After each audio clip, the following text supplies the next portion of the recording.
Muy buenas tardes. Para el día de hoy, que iniciaríamos la semana número 4, estaríamos viendo el método Newton-Raphson, que es de la categoría de los abiertos.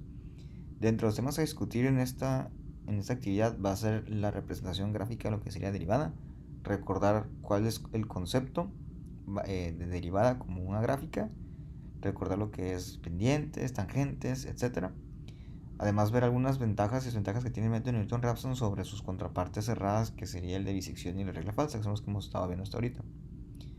Vamos a ver tanto Excel como MATLAB para el método, y tiene un pequeña variante o un pequeño detallito ahí el método Newton-Raphson que requiere el cálculo de la derivada de una función que estamos analizando. Entonces, en ese caso, cuando las funciones están muy complejas y se necesita una derivada como pues va a ser también compleja, pues vamos a ver el uso del diff en el caso de MATLAB para calcular las derivadas y que realmente ustedes no tengan que estar batallando con esa parte. El método que miraríamos el día de hoy es, es uno de los dos que son de soluciones de tipo abierto para encontrar raíces de ecuaciones de una incógnita. Tiene por nombre Newton-Raphson, y en la parte de matemáticas, cuando nosotros escuchamos o vemos la palabra de Newton, nosotros de alguna manera lo estamos asimilando a lo que son, al cálculo, específicamente a lo que serían derivadas. El método es una aplicación gráfica de lo que es el concepto de la derivada. Entonces dijimos, nosotros tenemos, o supongamos, ¿no? Tenemos el siguiente sistema gráfico. Sabemos que esta ecuación, que es una ecuación de una incógnita, va a cortar en este punto a lo que sería el eje X. En ese momento, nosotros tendríamos como tal una raíz a la solución de la función f de x. El método consiste en que yo voy a partir de un solo punto. Vamos a suponer que sería algo como aquí así. Entonces dice el método, si yo parto de un solo punto, hay un concepto que se llama derivada, y dice que la derivada desde un punto de vista gráfico no es otra cosa que una tangente. Y la tangente no es otra cosa que una línea que corta a una curva en un punto. Línea que corta a una curva en un punto. Entonces, si se fijan, bajo este concepto, la derivada es una línea que corta la curva en un punto. Así que lo que yo voy a hacer es que desde este punto rojo yo voy a trazar una línea que más o menos va a cortar a la curva en ese punto, ¿no? Entonces voy a decir que más o menos la estaría trazando por aquí. Vamos a ver. Y voy a decir que no está muy por acá. Más o menos en esta parte. Vamos a ver. Supongamos que ahí la corta en ese punto. Vamos a suponerlo. Esa línea se prolonga hacia el infinito en la parte superior y también se prolonga hacia el menos infinito en la parte inferior, ¿no? Por acá. Entonces, como pueden observar, esta línea también se prolonga así y corta el eje, bueno, lo vamos a dejar, vamos a borrarlo, y corta el eje en este punto de acá. Ahora, en esa parte, yo podría decir lo siguiente, voy a cambiar el color, y decimos, aquí hay dos puntos que voy a considerar. El primero es el punto de la derivada o el punto de la tangente donde yo di el valor de inicio. Ese punto es xy. Y el punto que me daría en la función sería f de xy. Ahí sí no hay ningún problema, ¿no? Entonces, cuando se prolongó la curva hasta el infinito negativo, nosotros llegamos y tocamos el eje x en otro punto. Ese le vamos a llamar nosotros x y más 1. Y al valor de la función, en ese punto sería esta parte de aquí. Esto sería f de x y más 1. Así. De esa forma, ¿no? Ahora, hay algunos aspectos que yo tendría que considerar. Por ejemplo, esta distancia que existe entre el punto xy más 1 y el punto este xy, si yo la considero como una distancia de diferencia de ejes, sería así. x2 menos x1. A ver, menos x1. Donde x2 sería el valor de la x inicial y x1 sería el xy más 1. ¿Por qué tendrían estas nomenclaturas? Porque xy sigue siendo un valor más alto que el primero, ¿no? Entonces por eso sería x2 menos x1. Quiere decir que en este caso la diferencia sería así: xy menos xy más 1. Eso sería la diferencia de x2 menos x1, o lo que vamos a conocer nosotros como el delta x. Ahora, entre estos dos puntos que se encuentran aquí, yo obtengo los valores de y. El valor de y en el punto 2 sería igual al valor de la función xy, y el valor de y en el punto 1 sería prácticamente 0, ¿no? Porque estamos sobre el eje de las x. De manera que si yo analizo el delta y, sería y2 menos y1, o bien delta y es igual a f de xy menos 0. ¿Por qué estoy considerando eso de deltas x y deltas y? Bueno, desde la secundaria, supongo, se miró que una pendiente, desde el punto de vista de texto, pues es la línea que corta la curva en un solo punto. Pero la pendiente también se define como una letra M, y la pendiente se calculaba en, ¿qué sería? En aspectos gráficos como la resta de dos puntos, y2 menos y1 sobre x2 menos x1. De ahí sacaban ustedes la pendiente. Ahora, si nosotros sustituimos o lo que sería el equivalente a delta y entre delta x, eso es una pendiente. Si nosotros sustituimos estos valores de la gráfica, de lo que estamos analizando, de lo que serían las derivadas, en la ecuación de pendiente tendría algo así.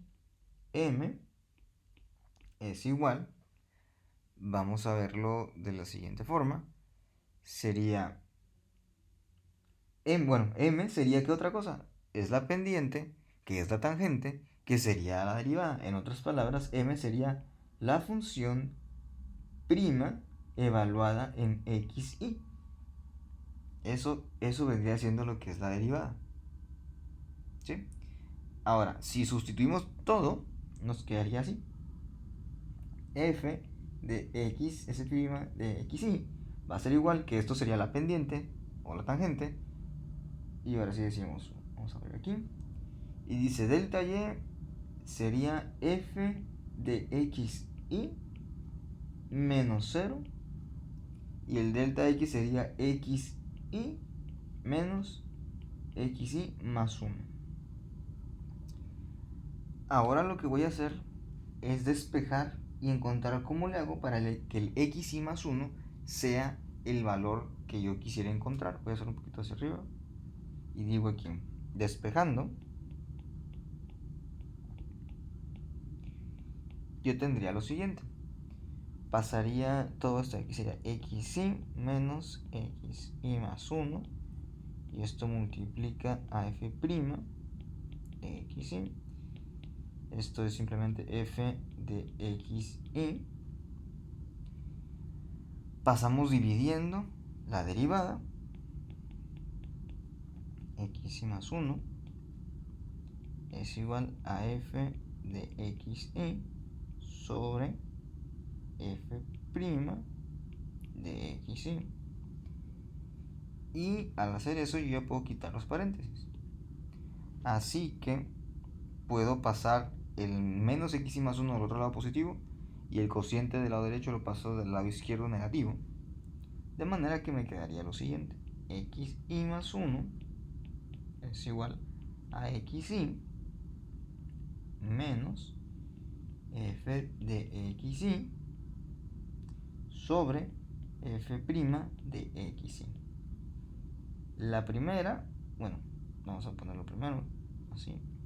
Esto se le conoce en métodos numéricos como la fórmula del método de Newton-Raphson. donde la parte del numerador es la función original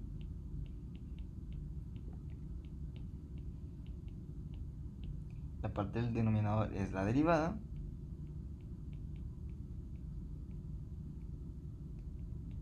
el valor inicial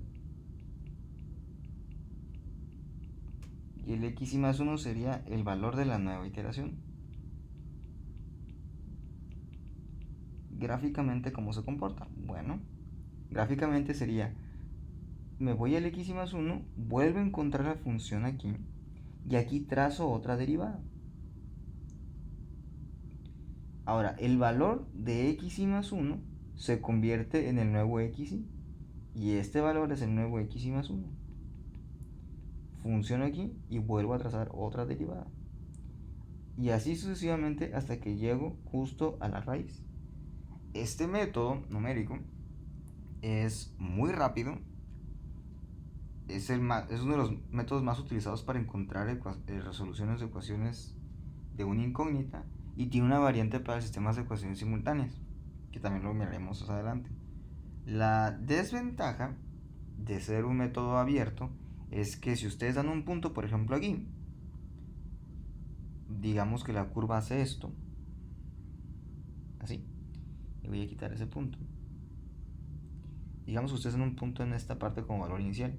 La tangente a este punto sería algo así. Y se fijan, se indetermina. Entonces el método de Newton-Raphson es muy susceptible a indeterminaciones de la función. Por lo tanto, se tiene que pensar que cuando se utiliza el Newton-Raphson se debe de estar manipulando mucho lo que sería el valor inicial. Recuerden, este es un método de una sola incógnita, por lo tanto solamente requiere un valor inicial que tendríamos que estar moviendo constantemente. Ahora, ¿qué es lo que estaríamos analizando nosotros en iteraciones? Estaríamos analizando la columna iteración, el valor inicial, x inicial. La fórmula nos pide f de x y, nos pide la primera derivada de la función, el x y más 1 y el error. Cuando calculamos estos, x y más 1 simplemente y sin condicional pasa en la primera iteración a ser el valor del x inicial en la segunda. Entonces este es 1, 2. Si aquí nos dio, no sé, 0.5, y aquí nos da 0.3, pasa para ser 0.3 y se vuelve a calcular todo. Si aquí dio ¿qué será? 25, aquí es 0.25. Y así sucesivamente. Este no tiene condicionantes porque no hay intervalos. No hay intervalos, esto simplemente es un solo punto y ese mismo punto se va considerando para todas las partes, ¿no? Otra de las razones por las que Newton-Raphson podría hacerles algo de ruido es por esta parte de aquí, se los voy a poner en rojo. Esta parte de aquí hace que el método de Newton-Raphson pueda ser no tan eficiente o no tan fácil desde un punto de vista de métodos numéricos, porque implica calcular la primera derivada. Entonces, si ustedes tienen una función que está como que muy, vamos a llamarlo así, complicada, o que tienen que aplicar algo de cálculo, de álgebra, pues ni modo, van a tener que hacer la parte de la derivación. Que igual lo podríamos estar viendo en MATLAB, lo vimos en la primera práctica de MATLAB, cómo calcular la derivada de una función. Entonces, si ustedes batallan con eso, váyanse a ver esa parte del video, usen el comando diff, que era así. Y con el sims, anteriormente les daría a ustedes el MATLAB en función cas, lo que sería la primera derivada si están batallando cómo lograrlo. Entonces iríamos a lo que es el ejercicio para este método en Excel. Dice la siguiente forma el ejercicio: la presión de vapor es una propiedad de suma importancia en mezclas de sustancias y en equilibrio de fases. Normalmente la propiedad se mide en el momento. Sin embargo, existen varias correlaciones para relacionar expresiones matemáticas y lo que sería la temperatura. Considere la siguiente correlación, que es esta de aquí, entre la presión, que está en pascales, y la temperatura T, que se encuentra en Kelvin. Dice, encuentra la temperatura a la cual el acetonitrilo ebulle si la presión total del sistema son 0.5 atmósferas. Dice, para este compuesto, el acetonitrilo, las constantes tienen un valor de C1, C2, C3, C4, C5. Entonces, este es una correlación que se utiliza para n compuestos. Y cada compuesto tiene diferentes valores constantes. Entonces, lo que pasa aquí es que se publica la correlación y al mismo tiempo se publican las tablas cuando vienen los valores de las constantes. Entonces, uno toma las constantes, las sustituye y las aplica de acuerdo a lo que es la sustancia en particular. Entonces dice, realice los cálculos con el método de Newton-Raphson y 4 cifras significativas. Entonces, tomando la información de los otros ejercicios, tenemos aquí cifras significativas, son 4. El criterio de error calculado basado en los 4 es 0.005. El valor inicial para este caso yo lo estoy considerando como 100. Ahora, 100 Kelvin estamos hablando de que es una temperatura por debajo de los 0 Celsius. Así que pues es una temperatura bastante baja, ¿no? Pero en ese caso el acetonitrilo lo estamos considerando como si fuera, o sea, si ustedes saben algo de química, pues eso es un gas, no es como tal un líquido. Si esto fuera, digamos, un alcohol, ustedes saben que a más o menos a 60 grados ande bullendo a una presión de una atmósfera, entonces tendrían que hacer aquí la conversión, ¿no? Del 273.15 más algo así de 60 y eso les podría dar un valor inicial, 333, digamos, ¿no? O 300, así como tal. Si es un compuesto que es muy viscoso, con altas densidades, entonces estamos hablando de que la temperatura de ebullición puede ser muy alta. 400, 450, 700. Entonces ahí hay que estar viendo cómo le hacemos para el valor inicial, ¿no? Entonces voy a partir aquí del 100. Si tenemos algún problema, pues no pasa nada, lo cambiamos. No hay ningún problema. Y me tomé la libertad de escribir las constantes del C1 hasta el C5, que son los valores que están en la parte del texto, así como lo que sería el valor de la presión. Dice que son 0.5 atmósferas, entonces ¿por qué yo estoy sacando este valor? No es otra cosa que decir, una atmósfera es a pascales, son 101.325, y si yo lo multiplico por 0.5, entonces eso es lo que yo tendría de presión. Entonces es el valor que necesito. Ahora, también lo que vemos en el apunte dice la iteración o la tabla estaría conformada por la columna de iteración, por la de valor inicial, x, bueno, x inicial. Luego aquí sería f de x inicial. Es f' de x inicial. Es el xi más el 1. Y finalmente lo que es el error en porcentaje. Entonces, esos serían las columnas, ¿no? Ok. Comenzaríamos entonces con la iteración número 1. Vamos a la parte de x inicial. Allí vamos a decir que tomamos el valor de 100. Y luego vamos a la parte de lo que es la función. En la función estaríamos programando esta de aquí. Esta, si se fijan, ya se encuentra igualada a 0. Porque cuando decimos f de t, ahí estamos considerando que eso sería 0. Si despejamos el p, nos quedaría p es igual como tal, ¿no? Y ya vuelve la ecuación. Entonces, así como tal, está igual a 0. Y nada más es cuestión de sustituirles constantes. Entonces decimos exponencial. Tomamos el valor de C1. Y luego dice más C2 entre temperatura. C2 entre la temperatura, que sería el valor inicial, que son B19. Esto es más C3 por el logaritmo natural de la temperatura nuevamente, más C4, que es esta parte de aquí, por temperatura a la C5, B14 es este de aquí, por temperatura a la C5.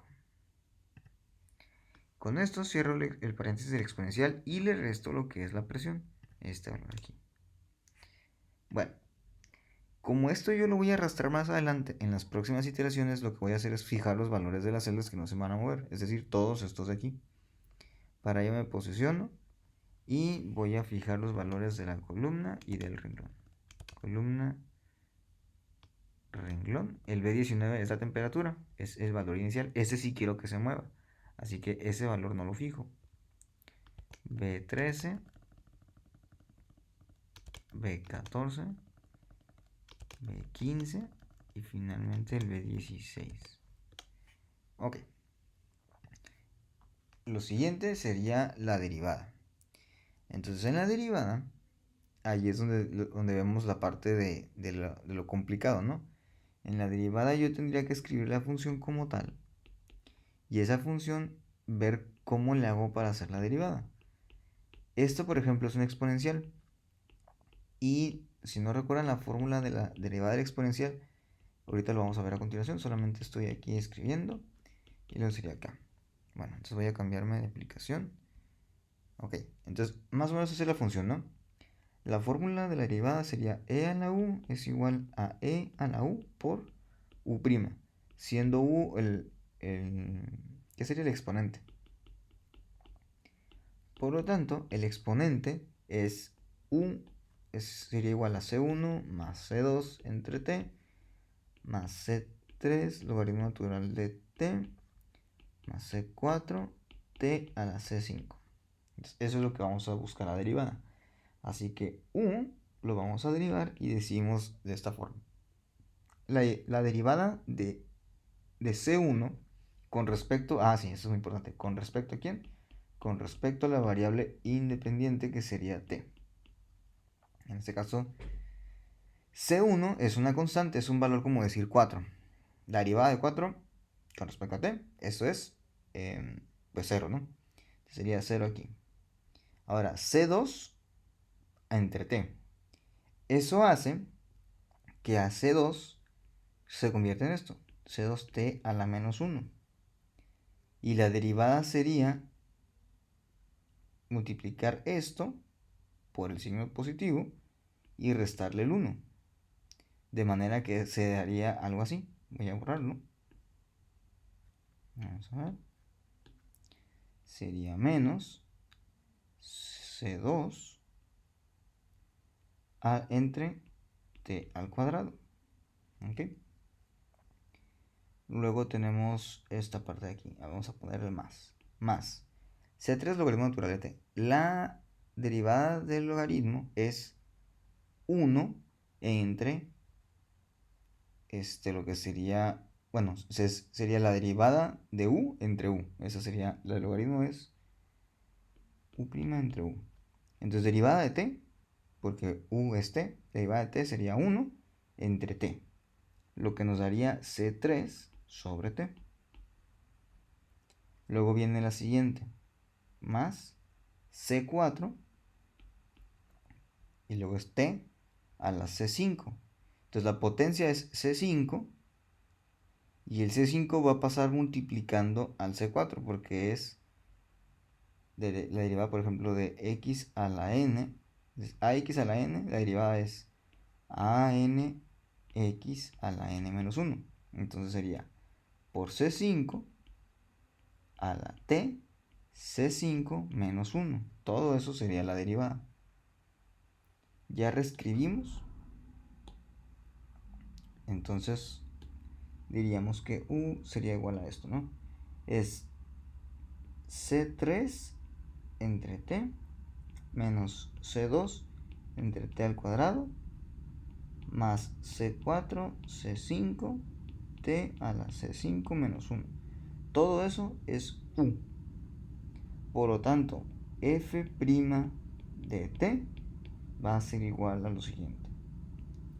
C3 de t menos C2 de t al cuadrado más C4 C5 t a la C5 menos 1 exponencial de C1 más C2 entre t más C3 logaritmo natural de t más C4 t a la C5 y el p, la derivada de p con respecto a t, pues sería 0, ¿no? Entonces así quedaría como tal. Esto es lo que se programaría en la celda de lo que es la primera derivada. Entonces voy a pasarme al Excel y es lo que voy a poner aquí. Entonces dice,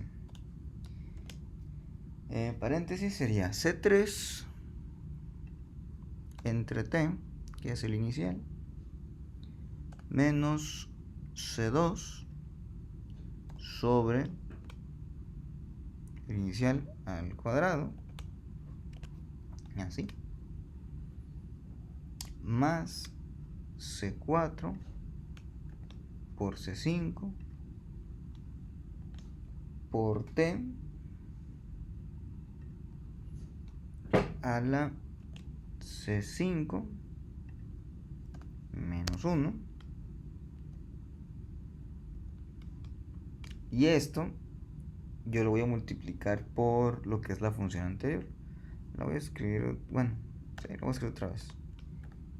Sería por exponencial. Y nuevamente, C1 más C2 entre T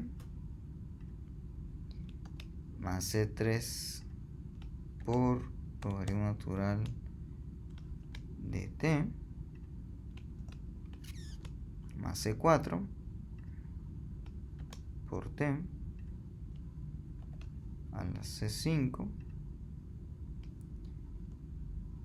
Y aquí ya no le escribimos la presión, sería de esta forma. Ahora voy a fijar todos los valores de las constantes que no sean el valor de inicial de la temperatura, que sería la B19. Vamos a ver, sería aquí columna renglón, columna renglón,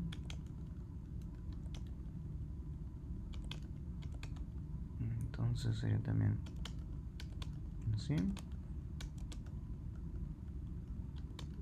B13, B14 y finalmente B15. Ok.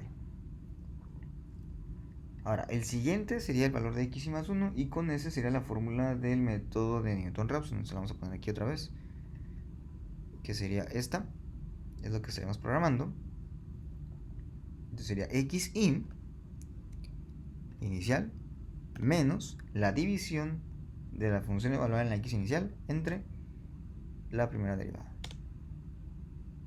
El error pues no se puede calcular, entonces viene la siguiente iteración, es 1 más el anterior, es lo que les comentaba en la parte de teoría. Este valor, independientemente de lo que dio en la iteración anterior, se convierte, es el valor anterior del x y más 1, así, nada más. Se jala la información de la derivada también, de la fórmula de calcular x y más 1, y en la parte del error, lo que vamos a hacer aquí es programar la fórmula de error absoluto por aproximación, que ya la conocemos, el valor de la raíz actual menos la anterior entre la actual por 100. Voy a cambiarlo a valores numéricos. A ver, le voy a poner que son números y que los separe por decimales por comas 2000. Ok, y entonces ahora sí voy jalando los datos, ¿no? A ver, entonces tomamos este y decimos, aquí fue 78.34, lo pasó al tercero, calcula el error 5.76. Vamos viendo, en el siguiente 1.49, 0.09, 0%. Y lo que voy a hacer es, a ver, voy a darle un poquito más de decimales a lo que sería el error. Entonces, si se fijan, con solamente 6 iteraciones, el método encuentra la raíz como 72.93. Así de sencillo. O sea, es muy rápido, todavía mucho más rápido que la regla falsa. El único detalle es la manera en que ustedes tienen que, bueno, cómo calculan la derivada. Ese es el problema. Hay funciones muy sencillas, que es para calcular su derivada, y otras a lo mejor un tanto complicadas, o a lo mejor no complicadas, sino tediosas, ¿no? Como lo que sería este caso, que se tuvo que calcular paso por paso y recordando las formas de las fórmulas para hacer la derivación. Entonces, pues no tiene mucho chiste, solamente es derivan, se sustituyen los valores iniciales, se hace una división, esa división se resta al inicial y se repite sucesivamente. En MATLAB el código que estaríamos haciendo hoy para el método Newton-Raphson está basado en la configuración de Sims, porque vamos a aprovechar una función que es el diff. En ese caso van a ver que es muy sencillo trabajar la programación de Newton-Raphson cuando tienen software, porque prácticamente ustedes no tienen que hacer la derivada. Ahorita vamos a ver por qué. Entonces iniciaríamos colocando el clear para borrar lo que son las variables que ya tenemos ahí perdidas. El CLC para borrar lo que es el registro de la ventana de comandos. Vamos a poner aquí un dis para decir que esto es un Newton-Raphson nada más. Newton-Raphson. ¿Sí? Y aquí lo que les comento, sims de x. Quiere decir que todas las variables x que yo coloque en el, vamos a llamarlo así, en este código, MATLAB las va a considerar como variables simbólicas. Es decir, no va a querer sustituir valores numéricos para encontrar pues el número. Simplemente las va a manejar como una variable, toda una función. Entonces voy a decir aquí, siguiendo la misma nomenclatura, x inicial. Vamos a pedirle al usuario que dé el valor inicial. Vamos a ponerle ingrese el valor inicial, dos puntos, comilla, punto y coma. Que como es un método, lo que sería abierto, solamente es un valor. Luego vamos a ponerle que nos pedir el número de cifras significativas, que sería input. Esto es igual, ingrese el número de cifras significativas, dos puntos, comilla. Y luego vamos a calcular lo que sería el error.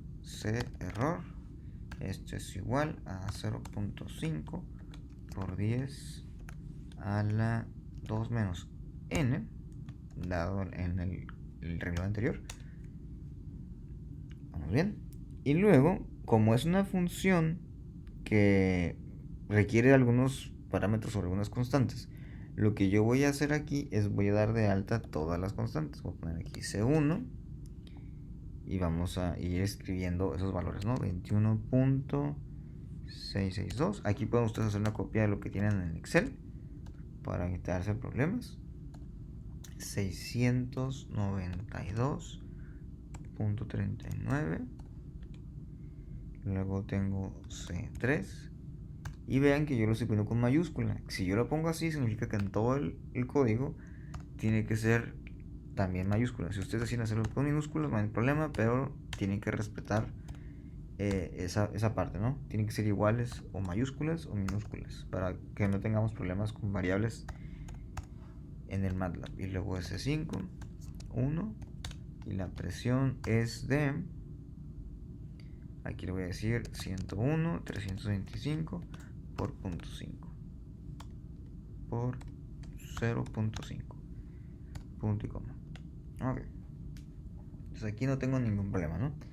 Ahora voy a dar de alta la función. Esa función la voy a escribir yo con la letra F, y lo que voy a hacer es la parte de la expresión sin derivar, ¿no? La expresión así como tal, y voy a poner exponencial y digo la constante 1 más la constante 2 entre x, porque x vendría siendo lo que es temperatura, y yo estoy diciendo que solamente las variables x no se van a considerar como números, ¿no? Ok. Y luego dice C3. Esto es importante. Para MATLAB, log es el logaritmo natural. En Excel, aquí en MATLAB, esa es la diferencia, ¿no? Si ustedes quieren el logaritmo natural en MATLAB, es log o log. Y luego escriben de qué? Sería x más c4 por x a la c5. Así, y le restamos lo que sería la presión. Listo. Con eso terminaría la función. Ahora, vamos a iniciar con el contador. El contador va a valer 1. Y aquí ocurre algo interesante. Como yo estoy marcando que las variables simbólicas que yo estoy trabajando son x, ya no voy a poder estar utilizando el xy y el xy más 1, porque le va a causar algo de error o problemas a MATLAB que yo diga que la simbólica es x, pero que la variable se llame x, paréntesis de i más 1. Entonces, para evitar esos problemas, hay dos, ¿no? O cambian esta x a una t, por ejemplo, y cambian las x aquí a t. O sencillamente, en lugar de x, como la variable que vamos a estar manipulando, ponen otra. Yo voy a poner aquí la v. Así nada más. Y esa v la voy a indicar como 1. Así. Bueno, que la voy a indicar la b de i en la iteración número 1 va a ser igual a x inicial. O sea, es decir, yo estoy cargando la variable que introduje como usuario a este nuevo formato, b de i. ¿Ok? Ya que tengo el b de i, entonces sí, digo lo siguiente, f1, donde f1 va a ser la variable inicial sustituida en la función f. Eso sería f1. Y yo le voy a decir así, subs, es decir, a la función simbólica f, que tiene como variable independiente la x, le vas a sustituir b de i. Entonces ahí yo tendría la parte del numerador de la resta. Lo siguiente, aquí voy a hacer, vamos a ver esta parte. Dice, le vamos a poner derivada. Eso es lo interesante de utilizar MATLAB. Si yo estoy batallando para hacer la derivada, yo puedo hacer una función que sencillamente me calcule la derivada. Y digo, la derivada va a ser igual al comando diff de la función simbólica f. ¿Cuál es la función? Esta de aquí. Punto y coma. Y con eso yo ya calculé la derivada. Pero la calculé desde un punto de vista simbólico. Si yo quisiera obtener el valor, o sea, el número, tendría que poner entonces al valor de la derivada, al valor de, vas a hacer lo siguiente. Vas a sustituir con el comando subs en la función que se llama derivada, que tiene variables simbólicas de x, le vas a sustituir el valor inicial, que es b de i. Con eso yo ya calculo el valor numérico de la derivada, es decir, lo que va en el numerador de la fórmula. Y voy a dar nada más el porcentaje de error por aproximación, que en el caso de 1 va a ser igual al 100%. Y con eso yo tengo toda la parte estructural de inicio, ya nada más sería programar el ciclo. Entonces decimos, mientras que el valor absoluto de lo que sería el error por aproximación de i sea mayor o igual a lo que sería el criterio de error. Que es decir, el criterio de error va a ser este valor de aquí, que es el 0.005, cuando le damos 4, mientras este error que se va a calcular en el ciclo sea mayor, se va a hacer el ciclo, ¿no? Entonces aquí decimos lo siguiente. Vamos calculando de una vez lo que sería el x y más 1. El x y más 1 será b de i más 1. Esto va a ser igual, según la fórmula de Newton-Raphson, dice, al valor de b de i, es decir, el valor inicial, menos la resta de ¿qué? De la función, de la función sustituida del valor inicial, f1, entre lo que sería la sustitución del valor inicial en la derivada. No la fórmula derivada, sino la sustitución, que sería d. Con eso ya calculé el valor inicial, ¿no? Ahora, voy a decir, ya se calculó el valor inicial, voy a decir que ahora f de 1, este valor f1, ahora va a tomar la siguiente forma. En la función f, que tiene como simbólica x, en lugar de sustituirle el bi, voy a sustituirle bi más 1. Aquí ya estamos hablando del siguiente renglón. Entonces, si se fijan, voy a poner aquí. Con esto calculamos la primera columna de la tabla. Calculamos segunda columna de la tabla, tercera columna de la tabla. Y dentro del ciclo, lo primero que vamos a calcular es el valor final. Pero no estamos diciendo cómo calcularíamos los siguientes valores de f, de f y de f'. Eso van a ir en ciclo. Esos valores se calculan con el i más 1. Entonces aquí se me está yendo un paréntesis. Ahí está. Y luego también la derivada. La fórmula derivada también se va a cambiar para que se escriba como en la función simbólica derivada con variables x, sustituye ahí el i más 1. Ya tengo tanto la función y la derivada. Calculo el porcentaje de error de i más 1. Y ese va a ser el absoluto de el b i más 1 menos el bi, así, entre b i más 1, y a eso lo multiplicamos por 100. Y con eso tenemos el asunto, ¿no? Entonces vamos a ver si se me está yendo algo.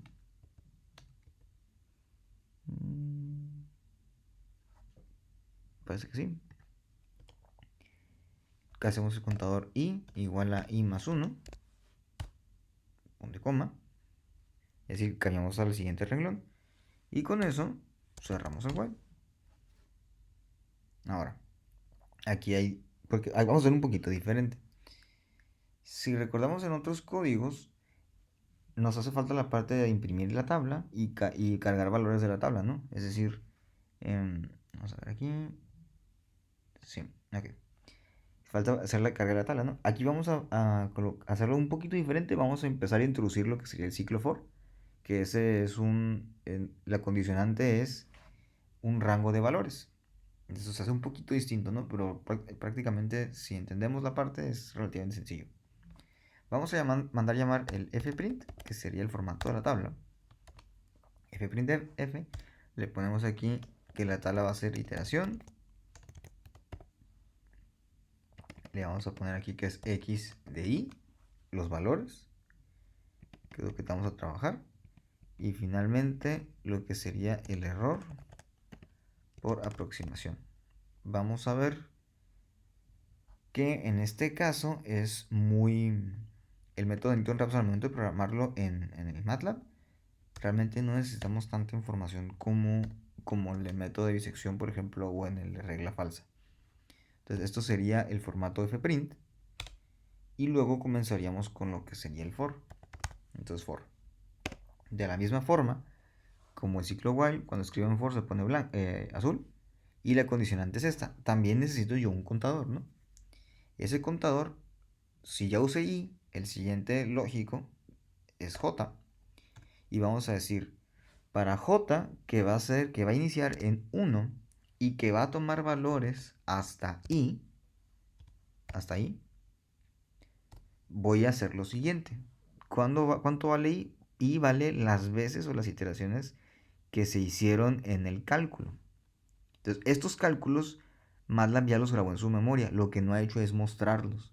Es lo que voy a pedirle que haga con el for. Entonces, mientras se cumpla eso, vas a pedirme lo siguiente. Fprint, f. Y luego vamos a aplicar aquí los mismos formatos que hemos trabajado, ¿no? Por ciento, dos valores enteros, que son con el formato D. Cierro la columna. En la siguiente columna voy a poner, van a ser 12 números, 2 enteros, con 7 decimales en capacidad flotante. Cierro la columna. Y para lo que sería el error voy a ponerle aquí, que quiero también, vamos a ponerle que pueden ser hasta 12 también. Y en este caso le voy a poner también 7 decimales en flotante. En lugar de cerrar la columna voy a cerrar la tabla. Y lo que sería la comilla para decir aquí termino el formato de la tabla. Ahora, ¿qué valores voy a colocar en esas columnas? Voy a colocar lo siguiente. Ok.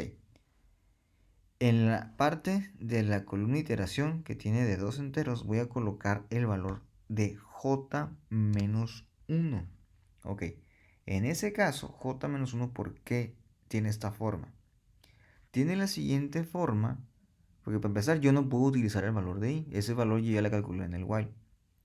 Como yo estoy indicando que la condición es desde valores de 1 hasta i, si se fijan, cuando yo termino el primer ciclo del while, el valor de i vale 2. ¿Por qué? Porque empezó con 1, luego sigue el i más 1, y cuando llegó a esta parte aquí, si ya nomás hiciera una operación, si con una iteración funcionara, en una iteración i vale 2. Entonces el primer valor de i que necesito es 1. Por lo tanto, si el último valor es 2 como tal, aquí, entonces yo tengo que considerar que es j menos 1 para que sea el último valor, que sería el 1. ¿Ok? A ese valor, yo le voy a poner, en la siguiente columna de x, y, voy a introducir la variable b. Pero en lugar de i, como estamos en el for, y el contador en for es j, yo voy a indicar que es el valor de j. Y en el caso del error, voy a imprimir el valor del error en el renglón j, que vamos en función de lo que serían los renglones de i. Cierro el paréntesis, pongo punto y coma y finalmente termino con un end. De esta forma ya me quedó el ciclo listo. Y si vamos a revisar, aquí no está en rojo, quiere decir que puede correr. Tenemos dos warnings que serían la manera de las iteraciones. Estamos hablando de que son ciclos, y siempre nos va a marcar aquí esa parte de los ciclos, ¿no? Entonces dice aquí que pudiera ser que esta parte aquí for, que es innecesario, entonces podríamos quitarlo. Vamos a ver. Sí, lo quitamos aquí. Lo que pasa es que para MATLAB, si lo ponen en punto y coma después de los ciclos, no se genera tanto ruido, pero en algunas ocasiones pudiera ser, así que las recomendaciones no se los pongan. Así se va. Ok, entonces voy a abrir la ventana aquí de comandos. Aquí ya tengo una corrida, así más o menos se miraría. Entonces voy a poner aquí CLC y vamos a ver. Entonces lo pongo así: es Newton Raphson, dice ingresa el valor inicial, que miramos era un valor de 100. Luego dice ingrese el número de cifras significativas, es 4. Y finalmente entonces tenemos la tabla, ¿no? Entonces dice son 6 iteraciones, porque partimos, bueno, en este caso serían 7, partimos de la iteración 0. Y luego en la iteración 0 tenemos x y vale 100. Lo que pasa es que en este formato x no existe como tal xy y no existe el xy más 1. Simplemente es xy. Este sería en la iteración 0, es decir, el valor inicial. Pero en la primera iteración xy más 1 sería el 86, 78, 74, 72, 75. Entonces esta pequeña variante que tiene este código es considerando que la iteración 0 es porque es la del valor inicial. Pero si comprueban con el Excel, los porcentajes de errores son relativamente muy parecidos. Y aquí, por ejemplo, no hay necesidad de ver el valor de la derivada, de ver el valor de la función. Simplemente ahí están, ¿no? Y tampoco se calculó. Entonces, si ustedes, por ejemplo, utilizaran la ecuación del ejercicio número 1 que miramos, creo que es el de... que es un canal que tenía varias variables de y, que había multiplicaciones y divisiones. Si ese ejercicio lo usaran con este código para Newton Raphson, no tienen que calcular la derivada. Solamente tienen que tener cuidado de colocar la función como tal. Tendrían que borrar todos esos valores y simplemente más la varía todo el resto del ejercicio, ¿no?